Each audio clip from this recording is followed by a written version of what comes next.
Welcome home everyone, selamat datang dalam hadirat Tuhan. Welcome to the presence of the Father. Aku percaya hari ini ada satu yang baru Tuhan berikan dalam kehidupan kita. Dan aku percaya selalu ada jawaban, ada berkat, ada satu penerimaan dalam hadiratnya. Aku mau sama-sama kita katakan welcome home di kolom chat. Bukan sebuah rutinitas belaka, tapi kita percaya ini merupakan satu attitude kita untuk welcome satu sama lain. Dan kita percaya kita terlebih dahulu dikasih, maka dari itu ketika kita chat, kita bilang welcome home, kita percaya ada orang-orang yang diubahkan, ada orang-orang yang merasakan kehangatan kasih Tuhan hari ini. Sebelum aku sharing hari ini, mari kita bersatu di dalam doa. Bapa, selamat datang di tempat ini, walaupun kami terpisah jarak dan waktu Bapa. Sekalipun apapun musim kami, Engkau setia. Engkau tetap bersama-sama dengan kami dimanapun kami berada dalam fase kehidupan manapun kami hari ini Tuhan. Engkau setia, Engkau mulia, dan Engkau berkuasa mengubahkan kehidupan kami hari ini. Bapa, kami mau datang hari ini dengan kehausan. Bapa, kami mau datang hari ini bukan sekedar rutinitas, tapi kami ingin berjumpa denganmu.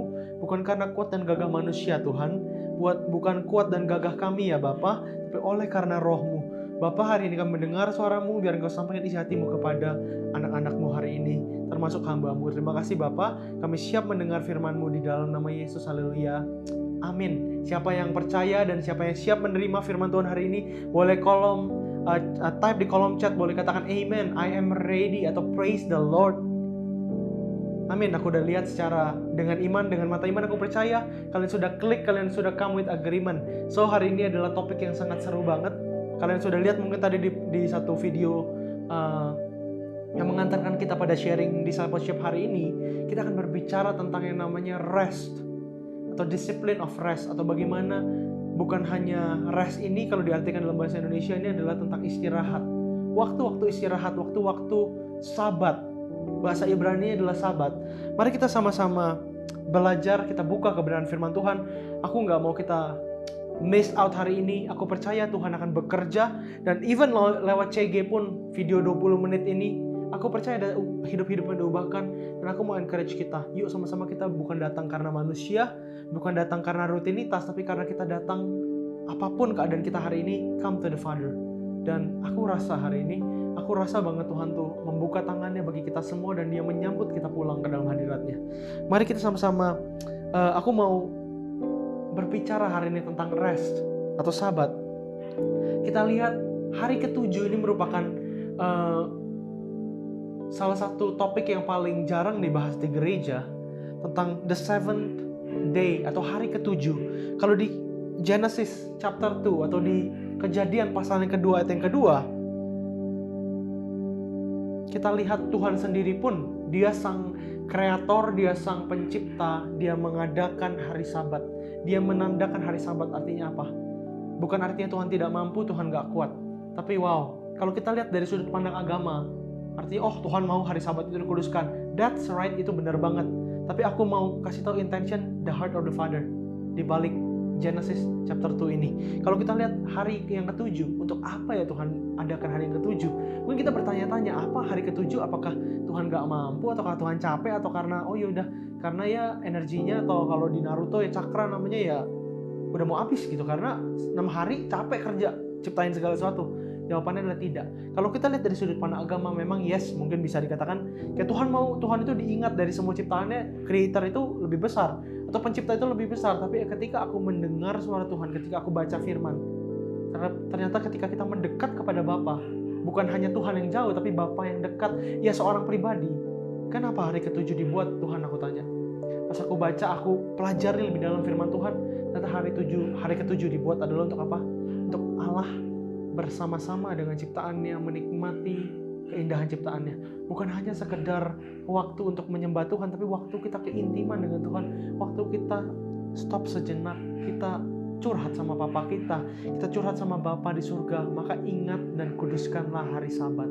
Kalau aku mau katakan sabat itu gak berbicara cuma hari Minggu, tapi setiap hari, setiap jamnya Tuhan, Dikau kuperlukan. Ketika kita tahu kita bergantung sama Tuhan, kita perlu sama Tuhan, kita akan take a rest. Ketika kita lean on His presence, ketika kita bergantung, kita melekat akan hadiratnya, pasti kita akan perlu yang namanya rest, atau yang namanya istirahat dalam hadirat Tuhan. The fourth commandment atau perintah yang keempat, ingat dan kuduskanlah hari Sabat. Ketika Musa tulis, Tuhan tulis itu di 2 loh batu, Tuhan katakan perintah yang keempat adalah ingat dan kuduskanlah hari Sabat. Di Keluaran 20 ayat ke-8. Dan ketika kita lihat apa itu kata Sabat, Sabat itu bahasa Ibrani adalah Shabbat atau Sabat, atau berarti to cease, to pause and take intermission. Atau to cease itu artinya meredupkan api itu. Api itu artinya kesibukan kita mundur sejenak dari hingar-bingar dunia. Apakah kita nggak lelah selama 6 hari kita bekerja, kita melakukan segala sesuatu, bukan berarti hanya untuk orang bekerja. Bahkan ketika kita di luar hadirat Tuhan, ketika kita sama-sama masuk ke marketplace, seharusnya kita menemukan pause atau rest itu, our true rest, atau istirahat kita sebenarnya itu hanya dalam hadirat Tuhan. Karena kenapa? Dunia itu walaupun kamu bilang, oh me time-ku ya sendiri main games, atau kayak me time-ku yang ngobrol sama orang, atau me time-ku hangout sama teman, me time-ku nonton Korea, me time-ku main sama adik atau main sama anak, atau me time-ku ngelakuin apa segala sesuatu. Tapi ketika kita sadar, nggak ada satupun pribadi yang menerima kita dengan apa adanya. Sekalipun suami atau istri kita, pasangan kita, dia pasti tetap menuntut. Dia pasti ketika kita rest juga kayak, lu masih berikan sesuatu sama gua. Atau kayak ke teman kita sama-sama saling menuntut sesuatu. Tapi ketika kita masuk dalam hadirat Tuhan, disitulah ruang kosong dalam hati kita baru bisa diisi sama Tuhan. Hanya ada satu pribadi yang bisa mengisi kekosongan itu dalam kehidupan kita, Yesus Kristus namanya. Jadi ketika kita butuh sesuatu, aku mau katakan sekali lagi, datanglah ke hadiratnya. Karena kenapa? In His presence there will always an answer. Dalam hadirat itu selalu pasti ada jawaban. Apapun masalahmu, apakah problematika hidupmu, sekalipun kamu lagi kesal sama Tuhan, sekalipun kamu lagi ngalamin kecewa sama Tuhan, kecewa dengan lingkungan, dengan orang tua, dengan siapapun, mari kita masuk ke dalam hadirat Tuhan. Karena kenapa? Di dalam hadirat Tuhan pasti ada jawaban, pasti ada ketenangan, pasti ada sesuatu yang diperbaharui sama Tuhan. Dan aku percaya dunia, damai sejahtera yang kuberikan kepadamu, kata Tuhan, itu nggak sama dengan dunia berikan. Karena kenapa? Karena ketika kita cari dari dunia, mungkin mereka menerima kita karena apa? Karena kita punya sesuatu. Mereka mau hangout sama kita karena kenapa? Karena dia bisa gain something from us. Pastilah, namanya manusia itu pasti gain something. Kalau aku nggak guna sama dia, ngapain? Mungkin pertama, kedua kali, ketiga nggak apa-apa, tapi seterusnya for what? Gue harus intentional dalam hidup ini, aku harus ngejar goal. Tapi ketika dalam hadirat Tuhan, Tuhan nggak tanya, Tuhan nggak minta apa-apa dalam hidupmu. He just wants you. Dia hanya inginkan engkau bersekutu dengan dirinya. Karena kenapa? Karena Tuhan nggak mau kita melakukan segala sesuatu, kita raih seluruh dunia, tapi kita kehilangan nyawa kita sendiri. Artinya apa? Kita nggak living our best life. Artinya apa? Kita nggak bisa menikmati kehidupan kita bersama dengan Tuhan. Sukacita kita ya karena barang, karena kita punya duit, itu security kita. Karena kita, hidupku udah settle, jadi udah I'm enjoying my life. That's not a rest. Itu bukan namanya confident di dalam Tuhan. Someday ketika semuanya itu hilang, atau ketika segala sesuatu itu absen dalam kehidupan kita, aku nggak bilang kita kehilangan harta, tapi absen, mungkin berkat itu, yang namanya hidup itu ada naik turun. Apakah sukacita kita ditentukan oleh harta kita? Apakah sukacita kita, hati kita yang berapi-api itu ditentukan oleh pekerjaan kita? Ketika kita lagi naik, kita berapi-api, ataukah kita lagi susah, kita berapi-api? Nanti ketika ini ya udah lupa, nanti dulu ya Tuhan. Ada seasonnya di mana aku bisa mencari Tuhan lah. Sekarang aku mau cari duit dulu. Aku mau cari segala sesuatu. Dan ketika kita belajar dari sini, ingat dan kuduskanlah hari Sabat. Karena kenapa? Karena Tuhan sendiri pun tahu kita ini fragile. Manusia ini gampang sekali burn out. Ketika kita burn out, kita melakukan segala sesuatu itu dari perspektif hancur, dari perspektif sakit, perspektif dirugikan, perspektif yang gak enak.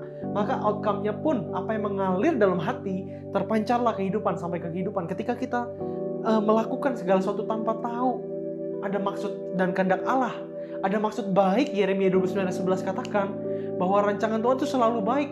Kalau kita nggak tahu, kita nggak aman di dalam Tuhan, kita begitu hektik, kita nggak bisa dengar tuntunan Sang Guru Agung, Roh Kudus dalam kehidupan kita. Jadi rest ini artinya kita mundur sejenak dari hingar-bingar dunia. Mungkin kelap-kelip cahaya dunia, maukah kita mundur sejenak dan kita rasakan kita ini pribadi yang enough, kita cukup, kita dikasihi, kita filled with the Holy Spirit, kita dipenuhi oleh Roh Kudus. We are filled by His love, we are filled by Him. Kita dipenuhi bukan oleh kasihnya, kita dipenuhi oleh Allah kita sendiri. Dan aku percaya ketika kita lakukan ini rest, kita sama-sama kita sama-sama bisa menikmati.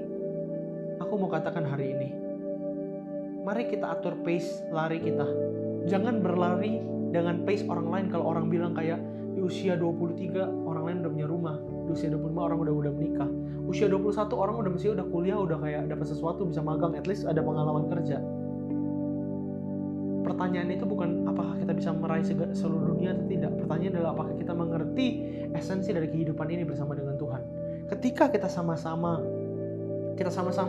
download isi hatinya Tuhan, kita tahu, Tuhan, kemana Engkau mau tuntun aku? Kemana Engkau mau aku pergi, Tuhan? Orang yang bergantung sama Roh Kudus itu menandakan orang yang keterikatan dengan Roh Kudus. Bahasanya bukan keterikatan, tapi melekat dan sangat perlu bimbingan Roh Kudus. Bahwa kita hari-hari ini dalam kita mengambil sebuah keputusan, bukan hanya kita bersandar pada pengertian kita sendiri. Dan firman Tuhan katakan, put your trust in the Lord and do not lean on your own understanding. Maka Tuhan akan meluruskan jalanmu. Ketika kita bergantung sama Tuhan, kita nggak berjalan dengan kekuatan kuat dan gagah kita, tapi kita berjalan dengan kuat dan gagahnya Tuhan. Itu menjadi tanggung jawaban Tuhan. Dan the battle is not yours. Itu bukan milikmu. Kehidupanmu itu bukan milikmu, tapi Kristus yang ada di dalam dirimu. Kalau kita sama-sama put our confidence in the Lord, maka kita akan berjalan dengan trust and obey, dengan ketaatan, dengan kepercayaan sama Papa kita akan pegang tangannya. I want to walk with you again, Lord. Aku mau berjalan bersamamu lagi. Mari kita sama-sama. Dikatakan tadi kita belajar dari Old Testament ya teman-teman, atau dari Perjanjian Lama. Kita lompat ke Perjanjian Baru. Di Lukas 4 ayat 16 dikatakan bahwa Yesus sejak kecil dia selalu datang pada hari Sabat, dia itu selalu datang ke sinagogi. Karena kenapa? Karena disitulah Yesus mentaati perintah Bapa, keinginan, kerinduan Bapa dalam kehidupannya. Ketika kita datang ke gereja setiap hari Minggu, tahukah kita mungkin kita nggak ngerasain yang gimana, kita nggak ngerasain sampai emosional harus nangis-nangis. Karena kekristenan kita ini bukan tentang emosi, tapi tentang relationship, tentang kepercayaan, tentang bagaimana kita menjalani kehidupan ini dengan Tuhan. Memang benar sih kita perlu yang namanya merasakan hadirat Tuhan dalam ibadah, tapi itu bukan segalanya. Yang terpenting dalam ibadah adalah ketika kita tahu Tuhan itu beserta dengan kita tahu Tuhan berbicara dalam kehidupan kita, sekalipun kita mengerti tidak mengerti. Ketika kita punya trust, aku nggak peduli Tuhan, aku nggak ngerti pun firman-Nya, but you are my strength and my shield. Engkaulah kekuatan dan perisaiku, kata Daud. Dan disitulah kita ditemukan sama Tuhan, menjadi orang-orang yang bergantung sama Tuhan, teman-teman. Dan kita melihat Yesus di sinagogi. Sejak kecil pun Yesus apa kurang tahu. He learned about, kalau teologi, theos dan logos, ilmu yang mempelajari tentang Tuhan. Apakah Yesus kurang tahu siapa dirinya? Bahkan dia bisa tahu lebih daripada orang tua. Dia tahu karena kenapa? He is 100% God, he is 100% human. Dia 100% Allah dan 100% manusia. Dan ketika kita melihat itu, Yesus menunjukkan ketergantungannya dengan Bapa. Wow, praise the Lord. Dan mari kita sama-sama belajar. Kalau kita lihat yang namanya culture, aku mau katakan seperti ini. Kehidupan kita, kalau kita mau lihat, kita mau jadi terang dalam keluarga kita mau lihat orang ketika ngeliat kehidupan kita, kok bisa ya Kotim kayak gitu, kok bisa ya Pastor Teddy kayak gitu, kok bisa ya Aldo seperti itu, kok bisa ya Ko Dharma seperti itu, kok bisa ya Ko Ricky seperti itu, kok bisa ya Ko Alex seperti itu, kok bisa ya mungkin Ci Grace atau siapapun dalam CGmu, mungkin kok bisa ya dia dekat sama Tuhan, kok bisa ya. Set the culture by being the culture. Atau kita set the culture, atau kita membuat satu yang berulang-ulang itu culture, yang namanya kebiasaan. Dengan kita harus menjadi seperti itu, menjadi teladan, kita harus lakukan dulu. Ketika kita belajar, kita lihat kehidupan Yesus. Aku akan review pelan Yesus dari depan sampai paling belakang. Kita lihat in the early di dalam awal fase kehidupan Tuhan Yesus. Kita lihat tadi Lukas aku harus scroll ke atas. Lukas 4 ayat 16 katakan bahwa Yesus itu sudah setia sejak kecil datang ke sinagogi dia untuk belajar firman Allah, menguduskan hari Sabat. Dan ketika kita lihat, ketika dia beranjak umurnya ke-30, dia melakukan pelayanan. Aku mau katakan Jesus is never in a hurry. Atau bahasa Indonesianya apa? Yesus itu nggak pernah dalam keadaan dia terburu-buru. Mari kita baca firman Tuhan, kita korek, kita gali. Apakah Yesus pernah terburu-buru? Aduh, gawat nih gue telat. Aduh deadline-nya ngejar nih. Aduh kayaknya ada orang yang mati yang perlu dibangkitkan. Aduh kayaknya ada orang tuli harus dicelikan telinganya. Ada yang perlu dibukakan telinganya. Ada orang buta yang dicelikan matanya. Wow, aku perlu pergi ke sini, aku perlu ke sana. Hey, take a rest. Mari kita sama-sama minggir sejenak. Kalau kita lihat, mungkin kita jadi orang sibuk hari ini ya. Mungkin kita bisa lakukan segala sesuatu. Aduh aku gak sempet lah. Mana bisa, masa segala sesuatu harus aku yang kerjakan sih? Gak bisa lah, mana bisa. You do the job, kamu lah lakukan lah. Aku gak bisa lah. I cannot, aku gak bisa. Mari kita lihat kehidupan Yesus. Satu fakta yang penting yang kita perlu pelajari. Jesus is never in a hurry. Artinya Yesus itu gak pernah terburu-buru dalam kehidupan. Firman Tuhan gak pernah katakan Yesus, lalu Yesus terburu-buru, dia sambil nangis-nangis kayak aduh, ayo tolong, ayo let's go. Anak-anak, ayo kita pergi, harus kita menyeberang ke seberang. Kita harus ke pulau mana atau ke pulau mana, kita harus beritakan Injil. Tuhan Yesus gak pernah in a hurry. Tapi he's not in a hurry, but he's never late. Dia gak pernah terlambat. Karena kenapa? Ketika kita atur pace kehidupan kita, kalau Yesus bandingkan dirinya dengan Paulus, dengan Petrus sama Paulus lebih sibuk daripada Yesus. Karena kenapa? Karena mereka manusia. Dan ketika Yesus ajarkan dia lead by example, dia gak pernah terburu-buru, tapi dia tidak pernah terlambat. Karena kenapa? Orang-orang yang bergantung sama Tuhan, orang-orang yang put their confidence in the Lord akan tahu. Mereka itu gak pernah terburu-buru, mereka gak akan selalu terburu-buru, pasti kita manusia pernah jatuh. Dan kita tahu kita gak pernah terlambat. Karena kenapa? Sekalipun diizinkan sama Tuhan kita terlambat. Sekalipun Yesus terlambat membangkitkan Lazarus menurut manusia, tapi Yesus tahu kehendak Bapa tepat pada waktunya. Artinya kenapa? Ketika kita jadi orang-orang aman, artinya bukan kita gak pernah terlambat seumur hidup. Mungkin kita bisa terlambat, tapi kita tahu keterlambatan kita pun diizinkan Tuhan terjadi. Ketika kita selalu reflect sama Tuhan, hidup kita akan aman teman-teman. Ketika kita rest, have a restful spirit, punyalah roh yang begitu melekat sama Tuhan, yang begitu rest. Sekalipun badai itu bergelora. Mungkin kamu lihat orang bisa berapi-api di depannya ketika kita preach the gospel, berapi-api. Tapi punyailah bukan hanya spirit yang berapi-api, tapi spirit yang tenang seperti air sungai itu mengalir. The river of the living water, atau kayak sungai kehidupan itu gak berbicara tentang air yang deras doang, tapi air yang begitu tenang, so calm, dan rusa-rusa itu bisa minum dari air itu. Apakah kehidupan kita hari ini bisa dinikmati orang-orang lain? Atau kehidupan kita kayak aku sibuk ini, sibuk itu, sampai kita lupa esensi yang terutama, dan utama adalah kita spending time with Him, menjalani hari-hari ini dengan Tuhan. Aku mau katakan seperti ini, apa yang kita tidak bangun gak akan bisa kita lakukan. Kalau kita tahu what's your goal in life, udah masuk surga ngapain nyanyi bersama malaikat? Jawabannya salah. Kekekalan bersama Tuhan adalah hidup bersama Tuhan, bergaul dengan Tuhan setiap hari. Kata Paulus, sampai saatnya nanti kamu akan bertemu muka dengan muka, kamu akan melihat kemuliaan Allah. Kalau kita nggak biasakan diri setiap hari kita bergaul sama Tuhan, apakah Tuhan akan bawa sesuatu yang kita tidak pernah hidupi kekekalan nanti? Apakah benar-benar Yesus sahabat kita? Apakah benar-benar the Holy Spirit is our best friend?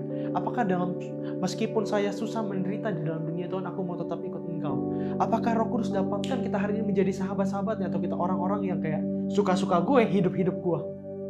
Apakah Roh Kudus akan dapatkan hari ini, malam hari ini di tempat ini, orang-orang yang bergantung dan melekat akan hadiratnya, orang yang bergantung dan melekat? Mungkin orang bilang kayak lebay, lu ngapain doa lagi, ngapain gereja lagi, do your job, do your stuff man.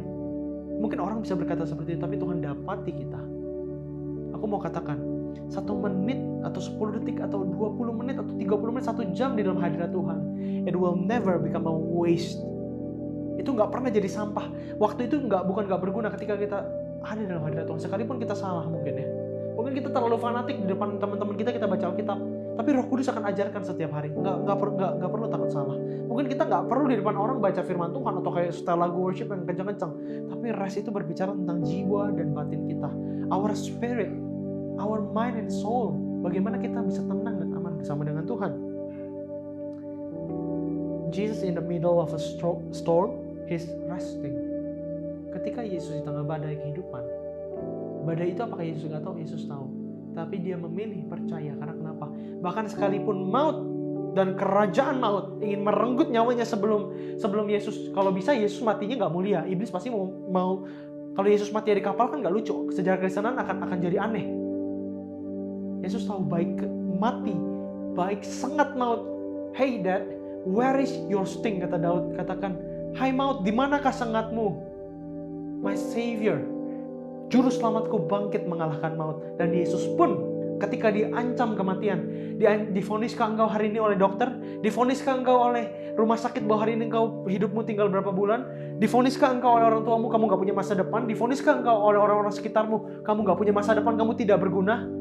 Chill man, gak usah denger apa kata orang. Apa yang terpenting bukan arti kita jadi orang keras kepala, tapi apa yang terpenting dalam hidup ini adalah apa yang Tuhan katakan dalam hidupmu. Even sekalipun Yesus ditempa oleh roh maut, laut itu berbicara tentang, laut itu adalah salah satu alam yang gak bisa dikendalikan. Sekalipun sehebat apapun kapal selam, Titanic, banyak yang tenggelam, banyak yang mati, tapi kenapa Yesus bisa tenang? Padahal bukan perahu dia sama Titanic mah jauh lebih bagus Titanic. Perahu Yesus perahu kayu. Tapi kenapa Yesus bisa tenang?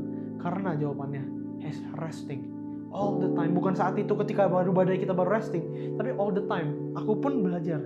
Aku pun sering lupa melakukan tugas, sekalipun belajar teologi, lupa gak akan ada Tuhan. Aku sering. Tapi ingat, Tuhan itu Tuhan selalu menghargai orang yang ketika dia jatuh, dia bangkit lagi. Yuk sama-sama kita belajar bergantung sama Tuhan walaupun kita lupa. Just say, kita bilang, Bapak aku mau masuk lagi dalam hadiratmu, aku mau lagi menikmati hadiratmu, aku mau terkonek dengan kau sekali lagi hari ini. Wow, what a great message Holy Spirit. Terima kasih Roh Kudus untuk firman ini. Dan aku percaya yang membangunkan Yesus dari badainya itu bukan badai tersebut, tetapi murid-muridnya yang ketakutan. Jadi di sini Yesus mau mengajarkan kepada kita, sekalipun kondisi kita nggak bisa dikendalikan, sekalipun alam itu nggak bisa dikendalikan, saat itu Yesus akhirnya dia bisa mengendalikan karena dia punya kuasa. Karena kita punya kuasa. When the Holy Spirit came upon us, ketika Roh Kudus datang dalam kehidupan kita, kita punya kuasa untuk memberitakan Injil, untuk menyembuhkan orang sakit, untuk mengusir setan, untuk mengadakan mukjizat dan tanda heran. Aku percaya Tuhan bekerja dalam kehidupan kita. Tetapi sekalipun kita seperti gak berdaya dalam kehidupan ini, kalau kita misalkan dalam posisi terjepit, kita gak bisa melakukan apa-apa, just rest in His presence. Karena yang terpenting ini bukan apa kata orang, apa kata orang pelayananmu berhasil, wah hebatnya bisa menangin keluargamu, wah hebatnya kamu bisa bring the revival. Yang terpenting adalah apa yang Tuhan katakan dalam hidupmu. Karena kenapa? At the end of the day, ketika kita berjumpa dengan Tuhan muka dengan muka, Tuhan gak akan tanya seberapa hebat pelayananmu, seberapa kota yang banyak yang kau injili, seberapa apapun yang kita lakukan. Ini bukan alasan kita untuk tidak memberitakan Injil, bukan alasan kita untuk tidak melakukan segala sesuatu, bukan alasan kita untuk bekerja untuk dapat skyscrapers, atau bukan alasan kita untuk kayak kita nggak mau bekerja untuk dapatkan rumah dan makan. Tetapi ketika kita kehilangan esensi tersebut, kita kehilangan nyawa kita sendiri, kata Yesus. Nah, aku mau sama-sama kita reflect hari ini dalam kehidupan kita, dalam fase kehidupan kita, sudahkah kita melibatkan Tuhan? Seberapa banyak kita bertanya sama Tuhan dan mengikuti dan obey and trust Him, daripada kita berpikir, oh inilah diriku, inilah sehebat-hebatnya psikolog, sehebat-hebatnya ilmu-ilmu sosial, sebaik-baiknya ilmu-ilmu di dunia ini. Mungkin kita bisa bilang kayak, rest gua mah main games, atau rest gua ketemu orang, atau rest gua main sports, atau rest gua ya just hanging out, atau rest gua ya diem aja gak ngapa-ngapain. Tapi ingatlah, jawaban yang terbaik adalah ketika kita masuk. Seperti Yesaya katakan, berbahagialah orang yang menanti-nantikan Tuhan. Dia seumpama Raja Wali yang terbang dengan kekuatan sayapnya. Ia berlari tapi tidak menjadi lesu, ia berjalan tapi tidak menjadi letih. Dan ketika kita belajar dari sini, kehidupan kita mungkin mengecewakan, tapi ketika kita rest in Him, kita punya satu confidence dalam Tuhan. Kita percaya, I may not know what the future holds. Aku mungkin gak tahu apa yang masa depanku pegang, but I know who holds my future. Aku tahu siapa yang pegang masa depanku. Aku ulangi sekali lagi. I may not know what the future holds for me. Aku mungkin gak tahu apa yang masa depanku cengkeram atau yang disediakan bagi kehidupanku. Apa yang dunia apa yang dunia berikan dalam kehidupanku. Mungkin kekecewaan, mungkin ada tipuan di dalam bisnis, mungkin apapun yang menjatuhkanku. Tapi aku gak peduli. Karena kenapa? Because I know who holds my future. His name is Jesus. And He is faithful to His promises. Dan Dia setia akan janji-janjinya. Ada amin? Boleh katakan amin di kolom chat dan percaya. I trust in you, Lord. Kita katakan di kolom chat, I trust in you, Lord. Kita boleh katakan itu tanda kita berserah kepada Tuhan. Wow. Dan kita akan masuk pada discussion. Dan aku percaya hari ini ada sesuatu yang baru. Yuk sama-sama kita share. Kita download isi hatinya Roh Kudus, apa yang dia mau bicarakan hari ini about your life, about your circumstances atau problematika-kamu. Share ke Ceki, saling mendoakanlah, karena doa orang benar sangat besar kuasanya. Dan aku percaya hari ini aku berdoa, aku akan tutup di dalam doa. Bagi kalian yang punya problematika, aku mungkin gak bisa sebut satu-satu. Mari kita angkat tangan kita dimanapun kita berada, kita berdoa, kita mengangkat tangan, tanda kita berserah dan setuju kepada surga, dan kita membutuhkan Tuhan. Mari kita berdoa saat ini, kita ulurkan tangan kita ke kamera kita atau ke layar kita. Mari kita bersatu dalam doa. Bapa, hari ini kami datang. Bapa, Engkau ada. You are here in the midst of us. Engkau ada di tengah-tengah kami, Tuhan. Sekalipun kami gak bisa lihat, but I know that you are here and you are real. Engkau nyata, Tuhan. Moga Engkau jamah, Tuhan. Would you open the floodgates of heaven? Moga Engkau buka tingkap-tingkap langit, Tuhan. Curahkan berkat-Mu, Tuhan, sampai kelimpahan kepada mereka. Mereka yang butuhkan kasih, Tuhan. Right now, receive love. Right now, receive peace. Kalian yang mungkin belakangan ini gak bisa, kalian insecure sekali. Ada satu peace yang direbut, ada satu joy yang direbut. I restore that in the mighty name of Jesus. Aku perkatakan kembali utuh di dalam nama Yesus. Dan aku berdoa, Tuhan, would you revived, would you, Engkau bangkitkan kembali. Fill them with your power, fill them with your love, Tuhan. Refill the fire, Father. Refill the fire, God. Tuhan, aku berdoa sekarang kuasa dari tempat maha tinggi mengalir ke manapun mereka berada sekarang. Apapun, whatever you need right now, just reach out to Him. Mungkin kau mau lihat perubahan. Mungkin kau mau bilang, say sorry to the Lord for the things that you have made. Mungkin kau mau katakan apapun, Jesus, I love you, atau apapun. Just pour out your love on Him. Sampaikan isi hatimu, kasihmu kepada Tuhan. He is here right now. Father, would you touch them right now, give them new strength. I declare new strength, new faith, new heart, Father, new spirit in their life. In Jesus' name, di dalam nama Yesus, haleluya. Amin. Well, kita sudah selesai. Welcome home everyone. Aku encourage kita buat jangan selesai dulu, tapi boleh discussion sama ceki-ceki kita. I'll see you soon. Bye.